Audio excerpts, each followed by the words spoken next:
রাধাকান্তপুরে তৃণমূলের একচ্ছত্র জয়, বিনা প্রতিদ্বন্দ্বিতায় 13 আসনে দখল। রায়দিঘি বিধানসভার রাধাকান্তপুর অঞ্চল একসময় ছিল বাম রাজনীতির শক্ত ঘাঁটি।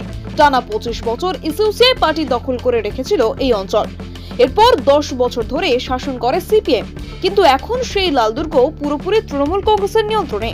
সাম্প্রতিক সংঘ নির্বাচনে রাধাকান্তপুর অঞ্চলের 13টি আসনেই বিনা প্রতিদ্বন্দ্বিতায় জয়লাভ করেছে তৃণমূল কংগ্রেস। আজ মথুরাপুর 2 নম্বর ব্লক প্রশাসনের পক্ষ থেকে নির্বাচিত 13 জন সদস্যদের হাতে সার্টিফিকেট তুলে দেওয়া হয়। এই অনুষ্ঠানকে ঘিরে ছিল উচ্ছ্বাস ও আনন্দের পরিবেশ। উপস্থিত ছিলেন রায়দিঘি বিধানসভার বিধায়ক ডাক্তার অলোক জলদাতা, তৃণমূলের ব্লক সভাপতি প্রশান্ত সরকার ও পঞ্চায়েত সমিতির সহ সভাপতি সংকীর্তন শিকারী। সার্টিফিকেট বিতরণের পর সদস্যদের নিয়ে আনন্দ উৎসবে মেতে ওঠেন তারা। রাজনৈতিক মহলের মতে মথুরাপুর 2 নম্বর ব্লকের 11টি অঞ্চল মহিলা সংঘ নির্বাচনে তৃণমূলের এই একতরফা জয় আগামী বিধানসভা নির্বাচনে দলের পক্ষে ইতিবাচক প্রভাব ফেলবে। রায়দিঘি থেকে রাকেশ শেখের রিপোর্ট, ডিএন নিউজ বাংলা।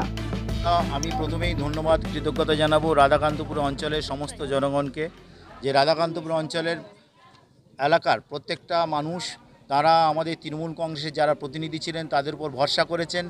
তাই এখানে কিন্তু বিরোধীরা কোনোরকমভাবে প্রার্থী না দিতে পারার জন্যে আজকের আমাদের 13টি উপসংঘের প্রত্যেকজন বিনা প্রতিদ্বন্দ্বিতায় জয়লাভ করেছেন। এবং এর জন্যে আরেকবার আমি বলবো রাধাকান্তপুর অঞ্চলের প্রত্যেকটা মানুষকে আমি অভিনন্দন জানাই এবং কৃতজ্ঞতা জানাই। এবং আজকের এই যে জয়লাভটা আপনি দেখতে পেলেন রাধাকান্তপুর অঞ্চলে একসময় কিন্তু আমাদের ভীষণ দুর্বল অঞ্চল ছিল। আমরা পঞ্চায়েত নির্বাচনে আমরা জয়লাভ পেয়েছি, কিন্তু তা সত্ত্বেও আমাদের লোকসভা নির্বাচনে এখানে সেরকম কিন্তু আমরা ভালো রেজাল্ট করতে পারিনি। এবার রাধাকান্তপুরের আঞ্চলিক নেতৃবর্গ, রাধাকান্তপুরের অঞ্চলের প্রত্যেকটা বুস্তরের নেতৃবর্গ, আমাদের মহিলা নেতৃবর্গ যারা ছিলেন তারা প্রত্যেকেই নিরলস কঠোর পরিশ্রম করে আজকে সেই ফসল হিসাবে আমরা দেখতে পেলাম সংঘ নির্বাচনে প্রত্যেকটা প্রার্থী বিনা প্রতিদ্বন্দ্বিতায় জয়লাভ করেছে। এবং আমরা মাননীয় মুখ্যমন্ত্রী মমতা বন্দ্যোপাধ্যায় এবং আমাদের নেতা অভিষেক বন্দ্যোপাধ্যায়ের নির্দেশে প্রত্যেকটা মানুষের পাশে যেমনভাবে আমাদের নেত্রী মামাটি মানুষের সরকার দাঁড়ায়, আজকের এই সংঘ আজকের দিনে তারাও কিন্তু প্রতিশ্রুতিবদ্ধ, দলমত নির্বিশেষে, ধর্মবর্ণ নির্বিশেষে রাধাকান্তপুর অঞ্চলের প্রত্যেকটা মায়ের জন্য এই সংঘ নিবেদিত প্রাণ হবে। এবং আমি আবার বলবো, এই সঙ্গে যারা নির্বাচিত হয়েছে, এখানে আমাদের সঙ্গে আপনারা দেখছেন আমাদের ব্লক নেতৃত্ব আছে, আমাদের আঞ্চলিক নেতৃত্ব আছে, এবং আপনারা দেখছেন প্রচুর শয়ে মায়েরা সেই দুপুর 12টা থেকে তারা এখানে আছে। এবং প্রত্যেকেই খুব উল্লসিত যে আগে যে ধরনের কাজকর্ম হতো তার থেকে এই নতুন সংঘ, নতুন কমিটি আরও ভালোভাবে কাজ করবে, আরও বেশি করে তারা সুন্দর করে আরও প্রকল্প নিয়ে আসবে, এলাকার মায়েদের উন্নত করবে, এটা তারা আশাবাদী।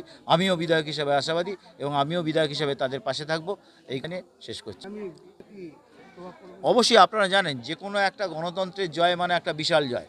আপনারা এর আগে দেখেছেন কয়েকদিন আগে আমাদের এই মথুরাপুর 2 নম্বর ব্লকে প্রচুর কোঅপারেটিভ নির্বাচন হয়ে গেছে। সেখানেও কোঅপারেটিভ নির্বাচনে কিন্তু আপনারা দেখেছেন একদিকে তৃণমূল কংগ্রেস আর অন্যদিকে কিন্তু রাম বাম সবাই এক হয়ে কিন্তু প্রতিদ্বন্দ্বিতা করেছিল। সেখানেও কিন্তু সবকটা প্রায় কোঅপারেটিভে আমরা জয়লাভ করেছি।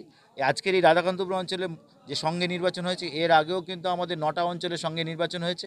11টা অঞ্চলের মধ্যে 10টা অঞ্চলে নির্বাচন হয়ে গেছে। কাশীনগর অঞ্চল শুধুখালি এখনও নির্বাচন ডিক্লেয়ার হয়নি, ওদের আইনগত একটা ত্রুটি আছে, সেটা নির্বাচন হয়, সেটাও আমরা আশাবাদী, সেটাও কিন্তু আমরা জয়লাভ করব।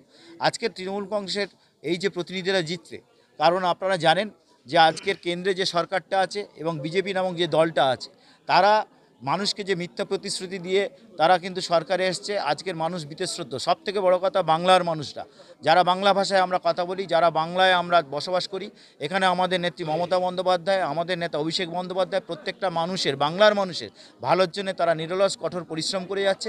অথচ বিজেপিরা মিথ্যে প্রতিশ্রুতি দিয়েছে এবং এখান থেকে আমাদের বাংলার পরিযায়ী শ্রমিকরা তারা যখন বাইরের রাজ্যে কাজ করতে গেছে, সেখানে বিজেপি শাসিত রাজ্যে তারা অত্যাচারিত হয়েছে, তাদের ভীষণ রকমের নির্যাতন করা হয়েছে।